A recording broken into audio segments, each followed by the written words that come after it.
Okay, so tonight Claire is joining me at the CAFNEC office up in Gimoy, Cairns.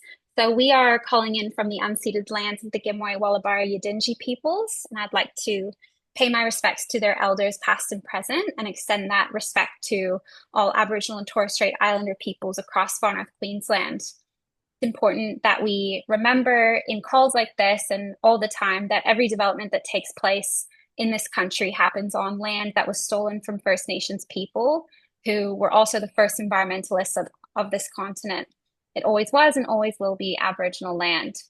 Like so many already have, please share the country that you're calling in from in the chat and feel free to introduce yourself while you're in there because we've got folks from all over the state calling in tonight. So today's webinar is about the current state of the renewable energy transition in Queensland. My name's Bronwyn, for those I haven't met yet, and I'm the director at the Cairns and Far North Environment Centre, aka CAFNEC. I'm lucky also to be co-hosting this webinar with the Queensland Conservation Council's energy strategist and renewable energy engineer, Clare Silcock. So this webinar also forms part 2 of CAFNEC's webinar series on the energy transition. So if you missed part 1 of this series, which was on the topic of mining for the energy transition, you can watch the recording on YouTube and we can pop that link in the chat if you're able to do that, Claire. That would be faboo. So yes, that webinar was with Leanne Sinclair from the Mining Policy Institute, talking all about what's happening with mining for the energy transition and how we can make sure it's done well. QCC also hosted a webinar a few months ago when the Queensland Energy Roadmap was hot off the press in October of last year. So if you missed that one, we'll also put the link in the chat for you to watch the recording. Hi, folks who have just joined us. We're recording tonight, and if you don't want to be in that recording, just keep your camera off. So tonight we're going to start with a recap on the why for the energy transition, and then I'll hand over to Claire to update us on the current state of renewable energy in Queensland, what's happened since the change of government and the release of the new Queensland Energy Roadmap. And then we'll chat through what we can do about all of this and the current state of things and end with a Q&A. So feel free to pop any questions in the chat throughout, particularly when Claire, our expert tonight, is talking through these big changes, and I'll make sure that we get to them in the Q&A. Otherwise, you can just write your questions down and save them for the end.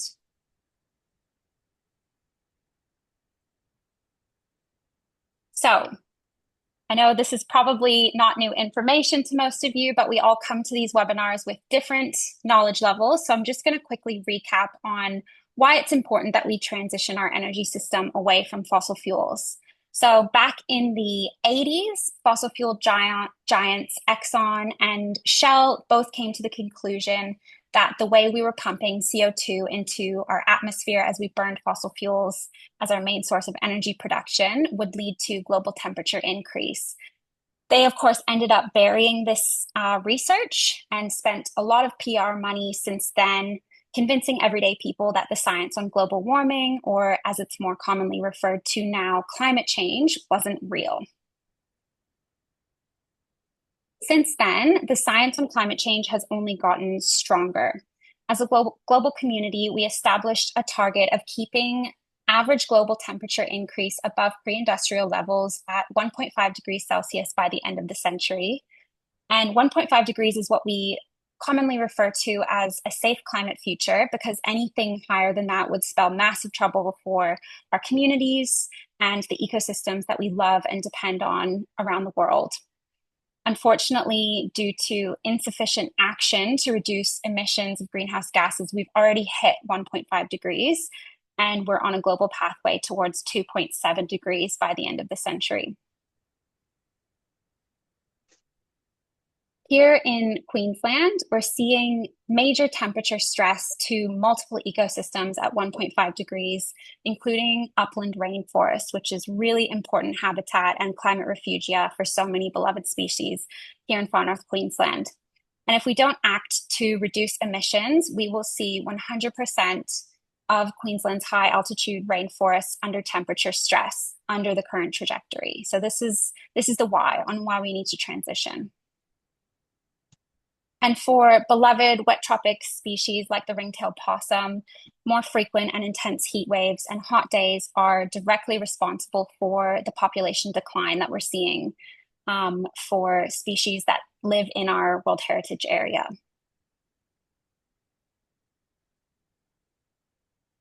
Then there is, of course, the Great Barrier Reef. We've all heard about how rising temperatures are causing more frequent mass bleaching events on our Great Barrier Reef. And on top of the stress from temperature increase, we're also experiencing more frequent and intense cyclones and major flood events that have direct impacts on coral reefs from storm damage as well as sedimentation and flood debris. And we saw a lot of damage from sedimentation after Cyclone Jasper. And we're currently experiencing more flooding at the moment.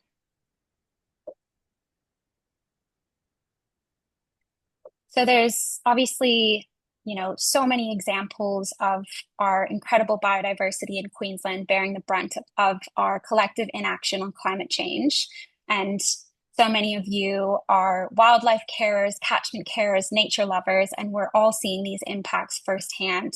We can barely keep up with the sheer number of disasters that are happening all over our state at all times and often back to back. And one example of that is, the heat wave that followed the major flooding that followed Cyclone Jasper and the cumulative impacts from these climate disasters that are happening so frequently nowadays.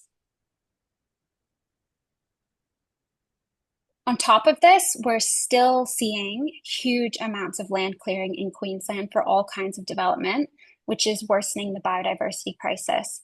More species are being listed every year, and those that are listed are still declining despite dollars being, going towards recovery plans. We're still not seeing our threatened species recovering as they should be. Of course, biodiversity is more than the plants and animals that we love. It's also a solution to climate change because conserving ecosystems is one of the best ways to absorb carbon emissions and draw carbon out of our atmosphere. So we also depend on biodiversity like healthy mangrove ecosystems to buffer our shorelines and healthy trees to give us shade as we face increasing climate hazards. But our greenhouse gas emissions are increasing more than our forests, wetlands, and oceans can absorb. So we do have to take action to reduce our reliance on fossil fuels. And in Queensland, we know that the energy sector is responsible for 33% of our state's emissions. And also to reduce emissions in the transport and industry sectors, we have to repower our energy system. And we do that with renewable energy. So I'm going to hand over to Clare now to take us through how Queensland's energy transition is going and what's happening since the release of the new Queensland Energy Roadmap. Take it away, Clare. Thanks, Bron. Sorry, were you going to keep sharing your screen? Yeah, is that all right? Yeah. Can you keep doing it? Yeah. Oh, can you still see it? No, I can't see it. Oh, can everybody else see the slides? Give us a thumbs up if you can. You might have a tab next to the meeting tab at the top of your screen, Claire. Oh, okay, cool. Should have known it would be a me problem, not a you problem. That's all good. I'll flick through the slides for you. Just let me know if I'm lagging. Okay, thank you. Well, I'll just assume that that's happening. Awesome. Thanks, Bron. And so nice to see everybody here tonight. For the latest installment of talking about Queensland's energy transition.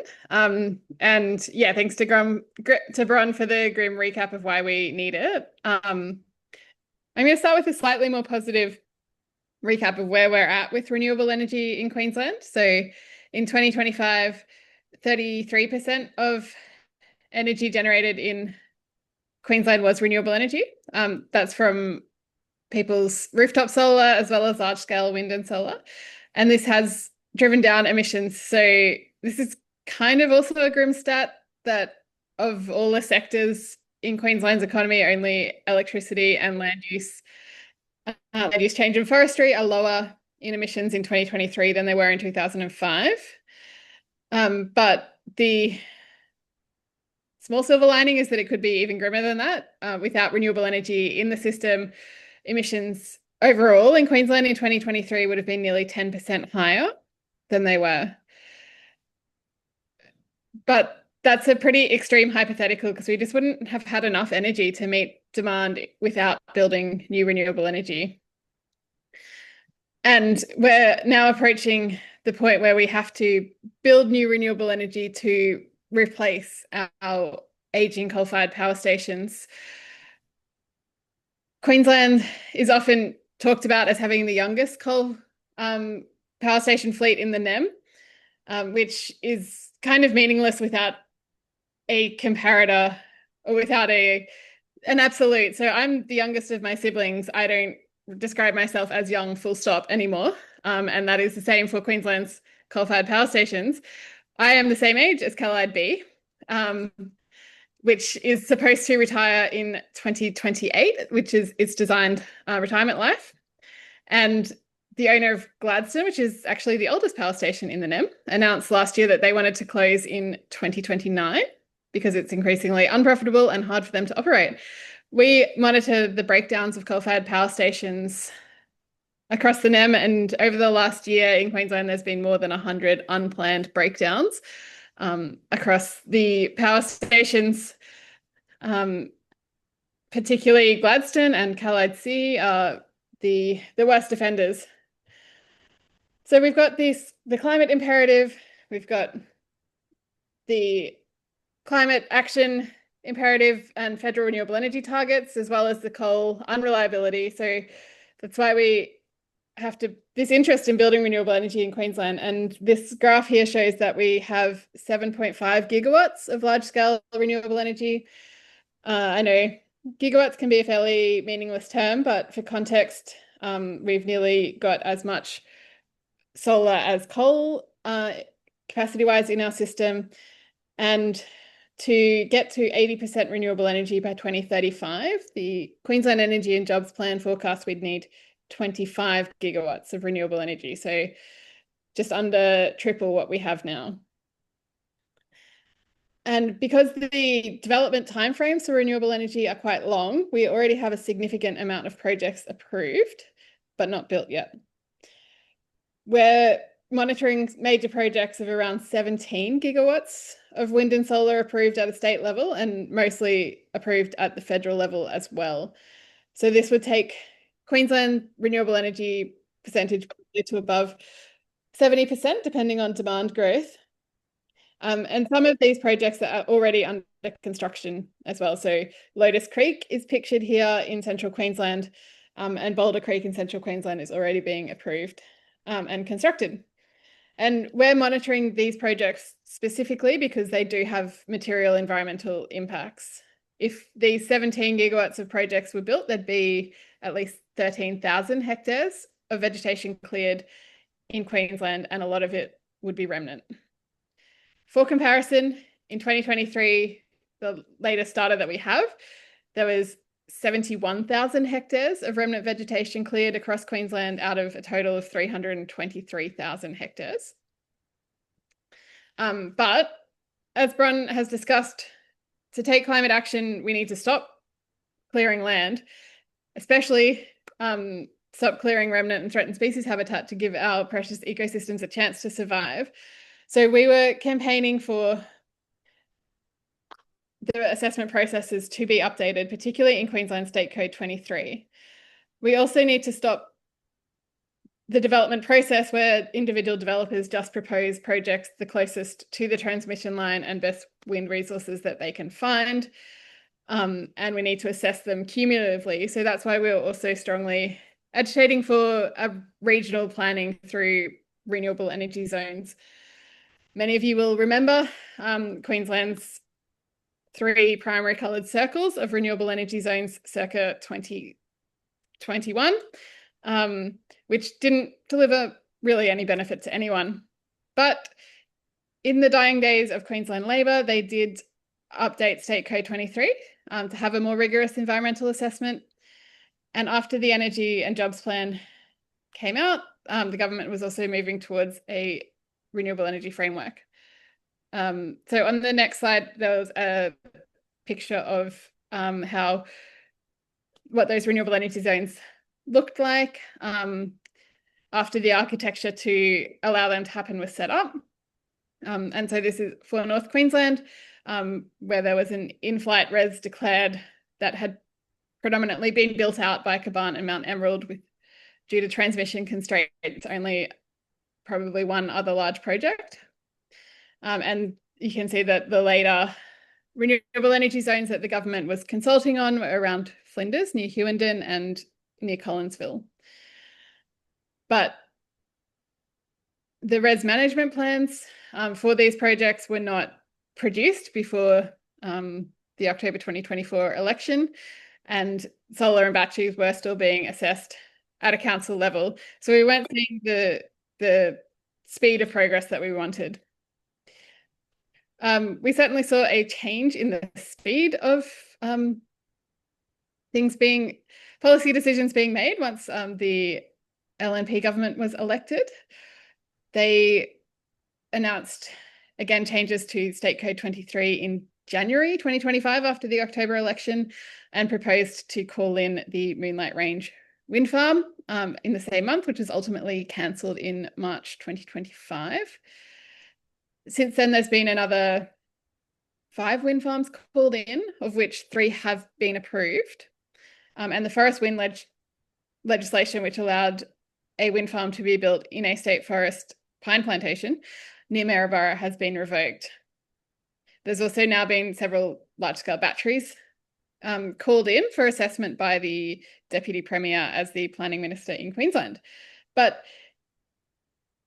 most of these decisions have actually been based on community consultation concerns rather than environmental concerns.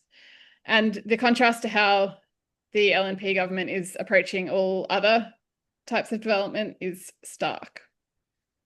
So we've seen the government celebrating releasing new gas tenders for exploration and development.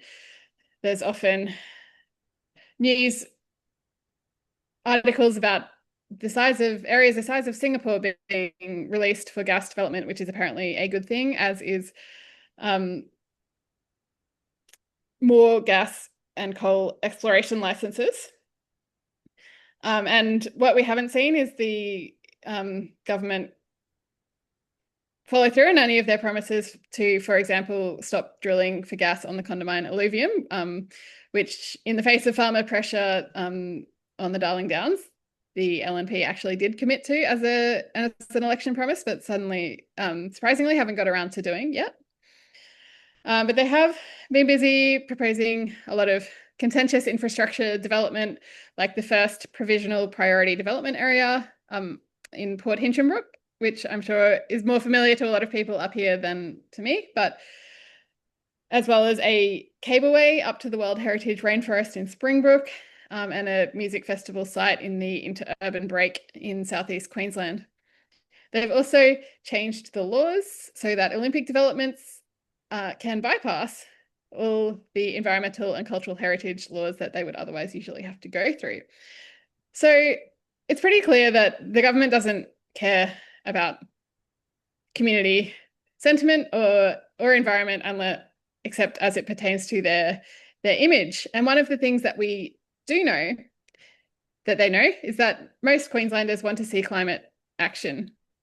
That's why the LNP committed to the 75% emissions reduction target. They voted for that legislation while they were in opposition. They recommitted to it on election night. They did a formal review, and very quietly they announced at the end of last year that they had decided it was appropriate to maintain that target.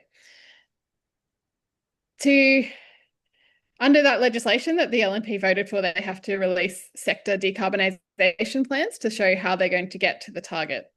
And they've committed to releasing 6 of these. But the deadline, which was originally 2025, under the legislation as it was drafted, has been quietly shifted through regulation to 2030. So our read of this is that they hope they can avoid a fight about climate action by not talking about the target unless they're in certain seats where they're under pressure to deliver climate action, and can skate along on that surface level without talking about how they will actually meet it, because the only emissions reduction plan that the Queensland Labor government had released, which was for energy, has largely been gutted by the LNP government.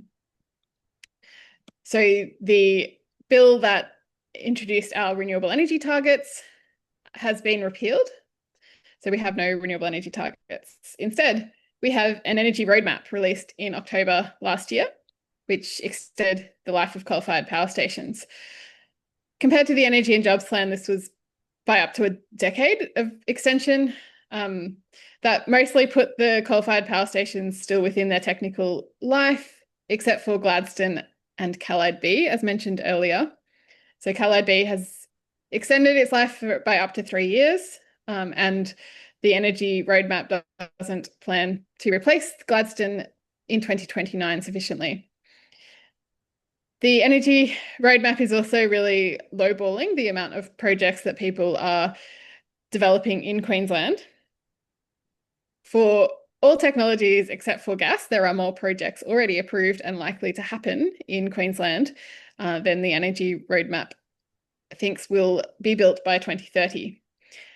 So to achieve the energy roadmap, the government would have to make it actively harder for renewable energy projects to build once they got approved.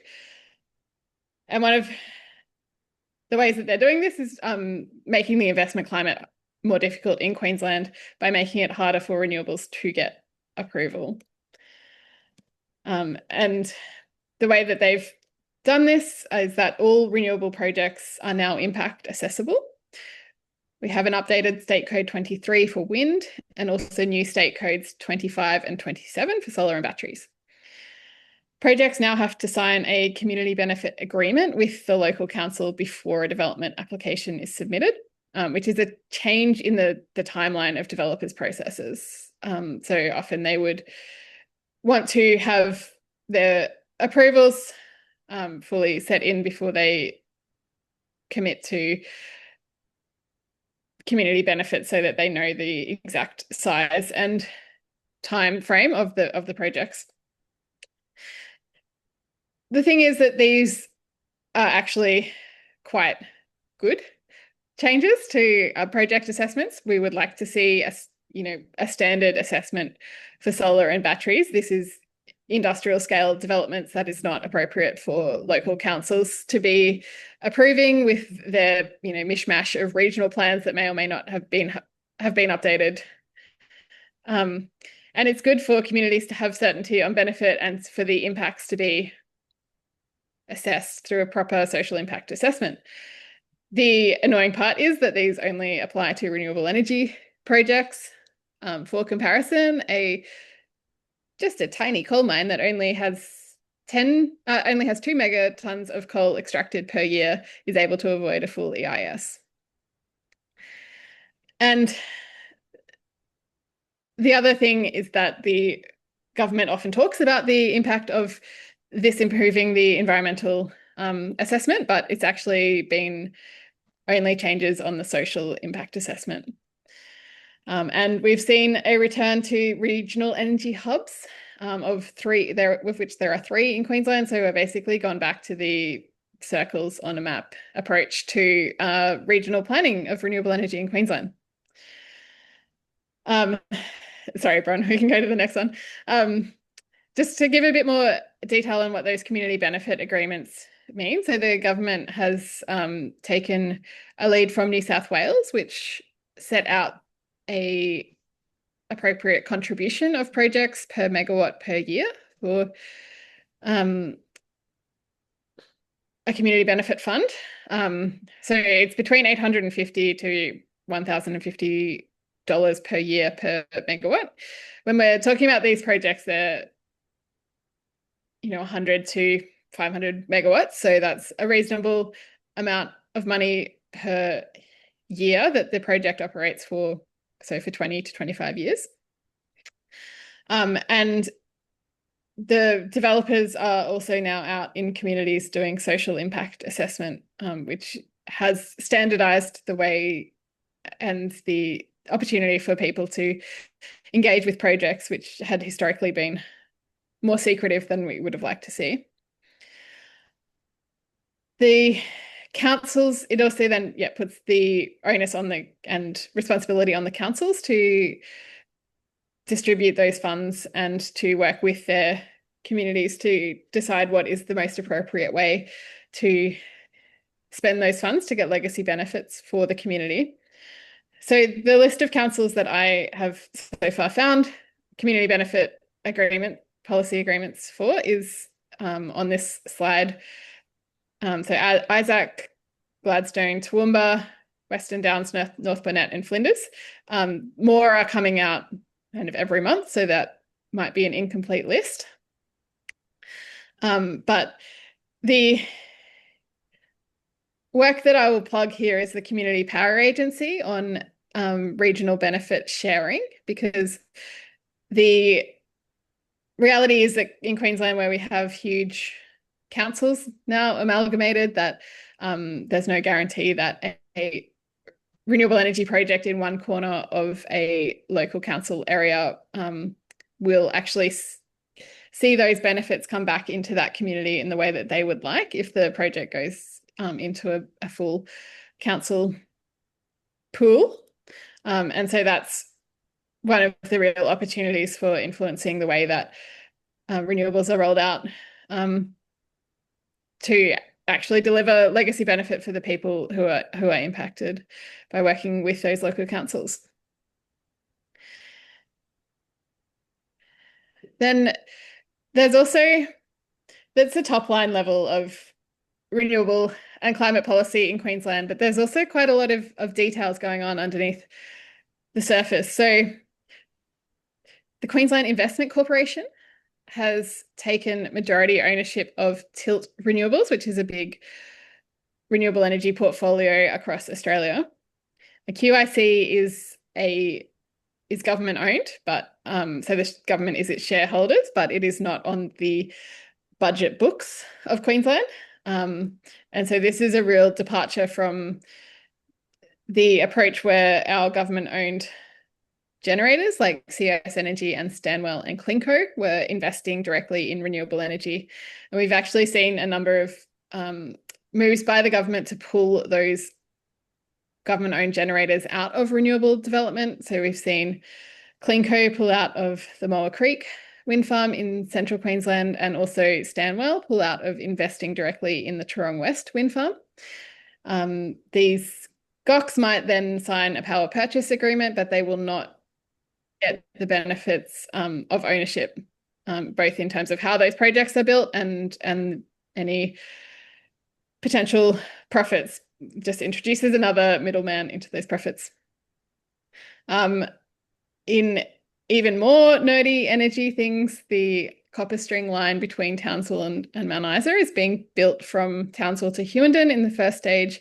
It will be built and managed not by Powerlink, but by a new QIC entity, which is, I read, again, a way to get that investment off the budget books of Queensland, but introduces quite a lot more complexity in terms of how taxpayers ultimately pay for it and how much scrutiny we have over what is happening there.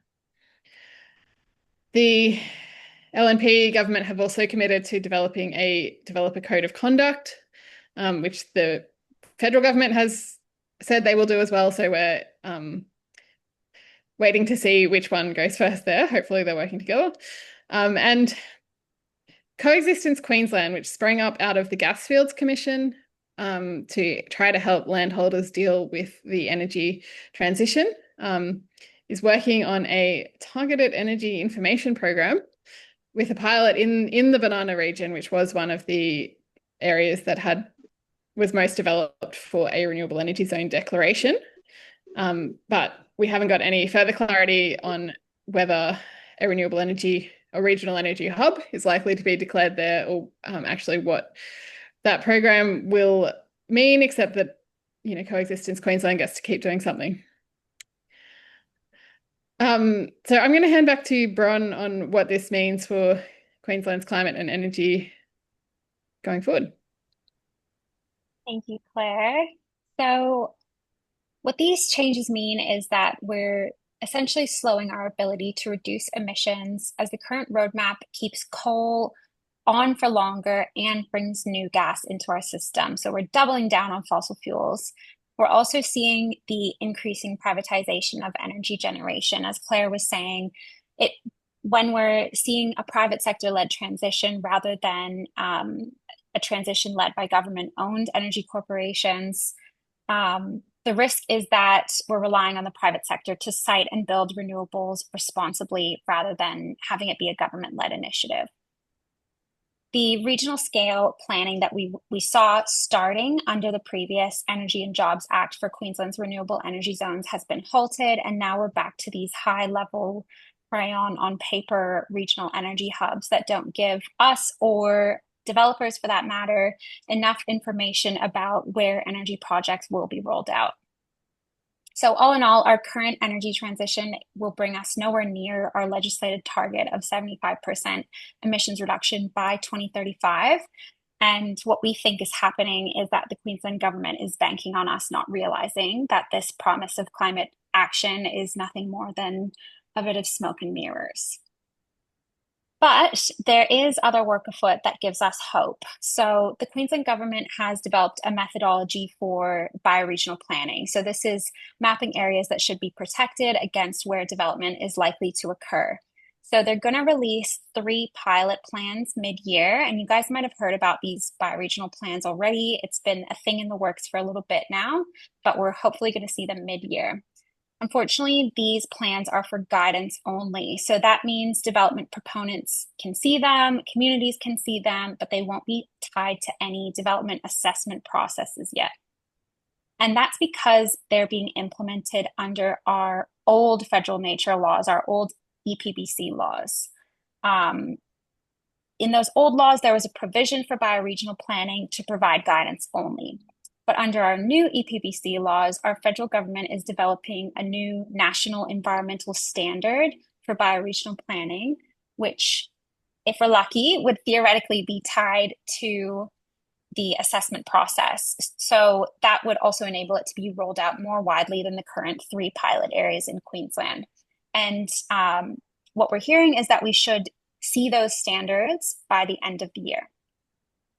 And this bioregional planning is a big deal. It's what we need. It's what we've been asking for, particularly the development of a methodology that can be rolled out across Queensland and the rest of the country. Back in 2023, CAFNEC and QCC and others in the movement were trying to map areas that should be protected from development, particularly for the energy transition, but without a methodology for prioritizing areas of high biodiversity. The result is an entirely overlapping map because all of the natural spaces that we have left are habitat for native wildlife. So now we're seeing a methodology being developed. The Australian Conservation Foundation has also been developing our own movement mapping tools. So we can cross-reference that with the bioregional planning methodologies that our governments are working on. And as part of this work, ACF have done a ranking of biodiversity across Australia so that we can identify the highest priority areas for protection. So QCC and ACF are hosting a webinar on the 15th of April to talk more about this mapping and methodology. So we'll pop the link in the chat where you can register for that webinar. And Claire's going to pop that in right now. Thanks, Claire. So that's really exciting. I'm looking forward to that webinar. I think for anybody that's done the digging beforehand, there's some information already available online if you don't want to wait for the 15th of April. but we all love a webinar. So I'll be tuning in for that. So now, in the meantime, what we can all do, the folks in the Zoom room tonight, and get your friends and family to do this stuff as well, because it's really important. Number one, we need to keep the pressure up on the Queensland government to give us some clarity about how they plan to meet our 75% emissions reduction target, because like Claire so eloquently outlined, we don't see how that's possible under the current development and trajectory. So QCC have given us a simple way to email our MPs, calling on them to put pressure on Minister Janetsky to urgently develop and release those sector decarbonisation plans that will enable Queensland to reach 75% by 2035. If you missed it, what Claire was saying was they originally had this deadline of 2025 to release these 6 sector decarbonisation plans, and just very quietly, there was very little media on it. They delayed the release of those plans until as late as 2030. So it's just not good enough for us to not have clarity on how we're going to meet our 75% target. We also, in that letter, are asking our MPs to call on Minister Janetsky to ensure that Queensland retains ownership of our electricity generation, and to give us an update on how the $400 million committed under the energy roadmap is being spent, to ensure that it is being spent on building renewables that benefit communities and nature. So we'll pop the link in the chat for that email action and encourage you to just do it right away. You can edit the text in the email message. There's a little link there that says check the message, and you can edit it. You can add whatever you want to. And when you pop your postcode in, it will come up with your local MP. And the way we've drafted this letter, if you have a Labour MP, it also works for them. It works for LNP MPs as well. Number 2, after you've done the email action, if your local council doesn't have a policy yet for community benefit agreements, it's a good time to be talking to our local governments about what should be in those policies for community benefit agreements. You can ask questions about how the funds in the community benefit agreement can be considered more broadly to include environmental restoration and help communities enjoy and protect our local ecosystem. So, for example, I got a call about the Tully BESS, that's a new battery infrastructure project in Tully, about that community benefit scheme. And I was able to speak to the developers' consultants about some local environmental restoration projects that would really benefit the Tully community. And 3, you can join your local environment group. As always, there are 9 regional conservation councils in Queensland, as well as our state Queensland Conservation Council. And we're doing the work, talking to communities about renewable energy and how we get the transition right. And we really do rely on volunteers. So if you're not already involved with a regional conservation council or with QCC, it's a good time to get involved. We need all hands on deck. So if you're not sure where to start with that, not sure where your local group is or who they are, you can email me or Claire and we can help point you in the right direction. And I think now it's time for Q&A. So I know we've got one first question from David, which I think is a good question for you, Claire. Do you know if CleanCo are still invested in the Mount Rawdon pumped hydro project? Yeah, thanks, David. I think that pumped hydro is something that the LNP have committed to, particularly smaller pumped hydro.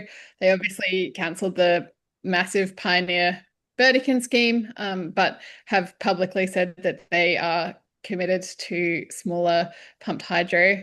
I haven't heard any updates on CleanCo's investment in Mount Rawdon specifically, which is an old gold mine down near David in the Burnett region. But so I haven't heard that it's definitely going ahead or not. But I think it's more likely because that is something that the government has committed to exploring for that long duration storage.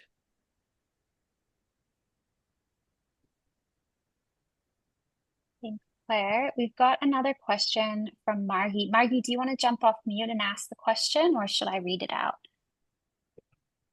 Oh, yes, we could do that. Sure. But I actually, it's more for you, Bronwyn, really, I think. Sorry, Claire. Claire's just been enabled. The question is, oh, no, I can't read it. What would be the most high risk biodiversity areas that need to be immediately protected? I think you said they're starting to do overlays. I think Claire said they're starting to do overlay maps. And if there was a biodiversity climate campaigner, what therefore would be their first areas in FNQ that are at risk and actually require protection, and what communities would be organised for that? And related to that is which councils and FNQ are most susceptible to organising?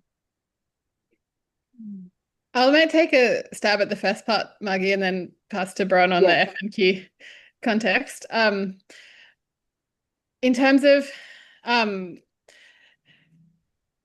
regions around Queensland, this is actually the most live issue in central and north Queensland, because there is much more transmission capacity in those regions, and also partly due to the strong campaigning by CAFNEC and others up in FNQ against the Cholumban wind farm. I think that developers are hopefully will be less likely to propose projects adjacent to the World Heritage areas in future. Although one of the projects that has been approved is the Guayabea project in the Upper Burdekin project. But in terms of the amount of projects that the line north of Townsville can support, we're almost at capacity with that Upper Burdekin project. So really the live issue has moved down to central and north Queensland, where there's a lot of ridgelines with remnant vegetation, and that's where QCC has been focusing organising work around Gladstone and Rockhampton. But that, is obviously these issues are all intertwined, and there's a lot of work to do. So I might hand to Bron if you have any more insight on FNQ councils in particular.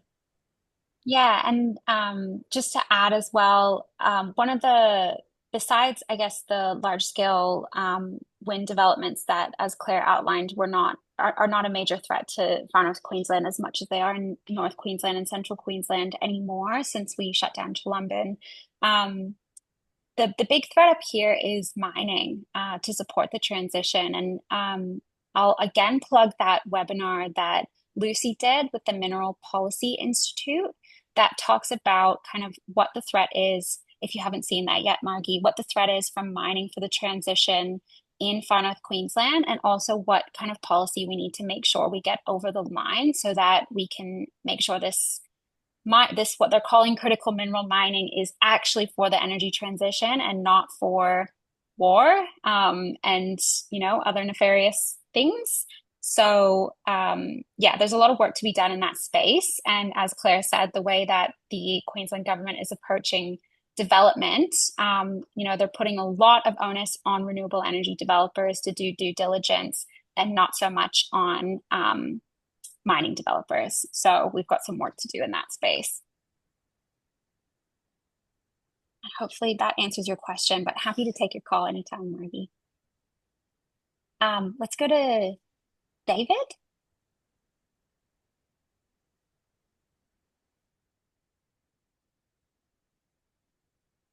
Yeah, thanks, Bronwyn. How are you?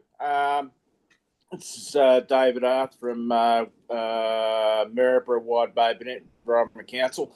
A while ago, I came across the remote area power grid proposal. That's a consortium of councils in North and Western Queensland, Barcaldine, Longreach, Winton, people around Tambo and a couple of other counties, like way outside of where we environment councils normally reach. And they want it.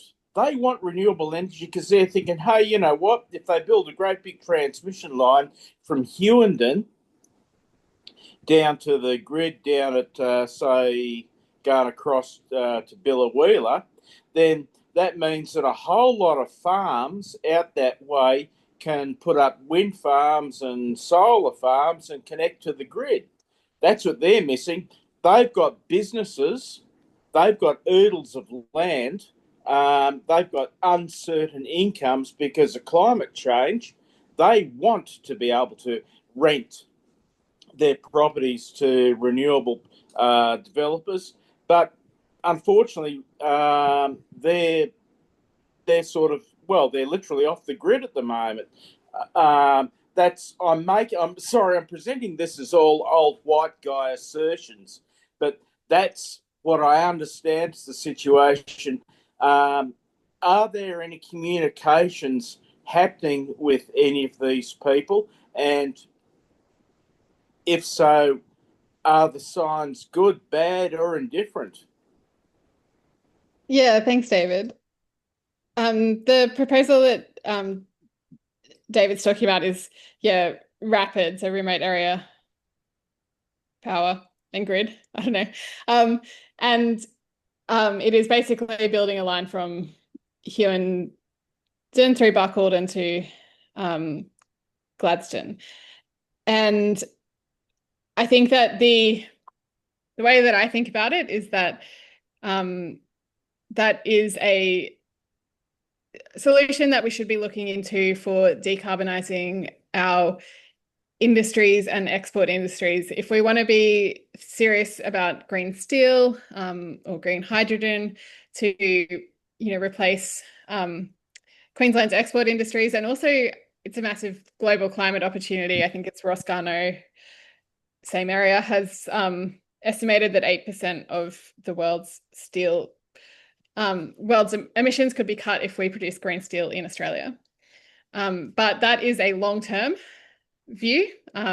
Basically, Powerlink are flat out building copper string and the existing transmission upgrades, particularly around the Bronwyn Dam for the next 10 years. And hopefully the scale of projects that I've laid out earlier in this presentation shows that decarbonising our electricity supply is within reach with projects that are already proposed around Queensland's existing transmission lines. So it's a process of managing the cumulative impacts of that and making sure that the better ones go ahead to protect and are designed to protect critical habitat. I think that you might have seen information from people on the huge scale of the pipeline of projects in Queensland, and that could happen on our existing transmission line, and that would be bad news for our environment. And so when we are talking about that scale up to decarbonise industries beyond our domestic electricity, then that is when we need to be looking at building transmission further west. Unfortunately, there's not a live political conversation about that. It's kind of people, I guess, are like generally supportive, but there is no sign yet that the government is going to put the amount of money into that they would need to. We are talking to Rapid. It's being proposed by the same developers who eventually got copper string off the ground. So I guess they have a track record, but it took a long time.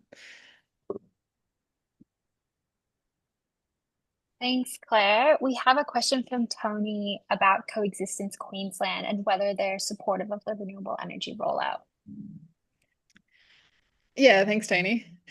Coexistence Queensland, as I said, was the expansion of the Gasfields Commission.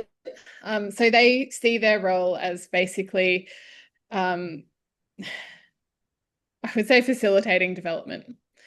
And I guess to a lesser extent, facilitating the government's policies. So they're on board and supportive of the renewable energy rollout. They are not climate activists, right? They are people, who necessarily feel the urgency to transition that we do, but they are there to support landholders through the process of negotiating and with developers.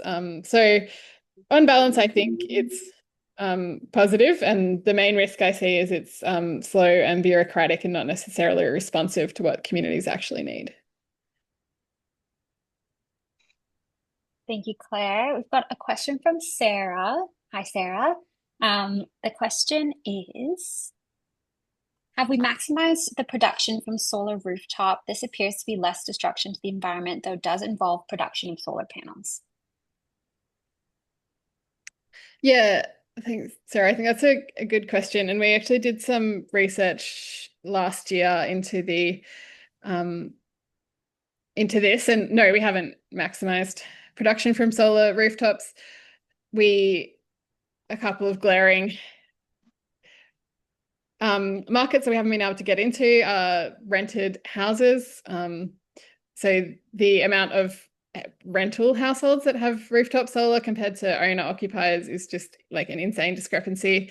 And the LNP have committed to a project to get, I think it's maybe 9,000 rooftop solar systems rolled out on rental properties, which is a good start, but also is now, renters are now nearly 30% of households in Queensland. So that's a lot more than 9,000 households. And the other massive space that we haven't managed to unlock is commercial and industrial rooftops for solar. So there's often a lot of space on those rooftops, but it's even less likely that businesses there own the rooftop and have the kind of financial longevity and certainty to be able to invest in that. So there's some really interesting work being done to try to change the regulations around that to make it easier for those rooftops to be utilized, because currently it is cheaper and easier for developers to look for land. And as we know, that doesn't also always mean that they consider the environment. So the research that we did was that, by 2035, we could be looking at, I think, around 30 to 40% of our energy coming from rooftops, if we really focus on addressing some of those barriers, which does mean that there's still a lot that we need to be meeting from large-scale renewables. So it is, unfortunately, as many things in the climate change space are, a case of we need to do everything all at once. It's not a question, but we had what has raised a question for me from Tommen's comment about the Bundaberg Regional Council just voting against a BESS. Can you talk a little bit, Claire, with a little bit of time we've got left, about maybe where that kind of opposition to battery storage infrastructure is coming from? Yeah, I think that batteries are, in terms of land use and environmental, clearing, actually not that big a deal. They're fairly compact. If you just think about them, not how they mined and were produced, but there have been a couple of high-profile fires from batteries, which is terrible PR, and also like really concerning for firefighters and councillors. So there's been a lot of pushback, and I think also conflated with the number of house fires caused by lithium batteries that are not as well regulated in like e-scooters. And so it's a lot of that kind of fear around what would happen if the worst case scenario, which we have seen happened in their region, and they couldn't manage fire. That seems to be one of the main sticking points. And there's work being done at a federal level in terms of helping firefighters train up and understand what to do if there is a battery fire. Thank you, Claire. David, I'm just going to go to Carrie's question first, just because he hasn't asked one yet. So Carrie's got a question. Did you want to read it out loud, Carrie? Thanks, Bronwyn. Can you hear me? Yep. Oh, great. Look, there's just a ton of mapping going on at the moment with the work that QCC is doing and University of Melbourne, ACF, mapping that the Commonwealth has produced as well with their EPBC biodiversity mapping. I guess the question is, and it's one that we've sort of raised over time, will we be able to identify areas where renewable energy projects should not happen? And can you see a moment where the collective conservation sector would actually identify those and basically place them as out of bounds, no-go areas? So the mapping's becoming available now, and this is stuff we've sort of spoken about, I guess, over time. So I guess where to from here with all of the mapping that is now becoming available? At the EPBC level, I think that the key concepts that they're trying to work out and define there are irreplaceability and viability of species. So trying to get, and that's like part of the work that QCC has done on that irreplaceability question. One of the problems with mapping is always ground truthing and, whether a government would feel sufficiently confident to rule development out of a particular area based on mapping. I think that it might actually be some form of, push and pull of guidance, and then community groups and environment groups having to back in the methodology where it says that there's irreplaceable habitats and it will affect the viability of species, and that's where I hope that the environment movement could come together, and particularly I think I'm hopeful that that moment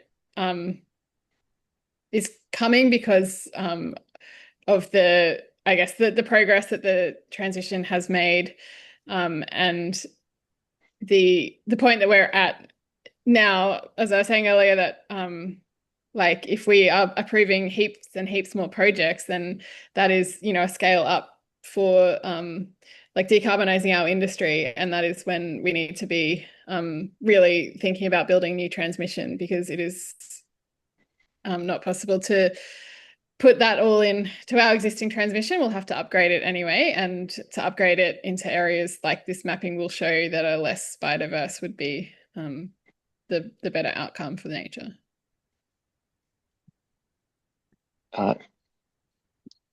Thanks, Claire.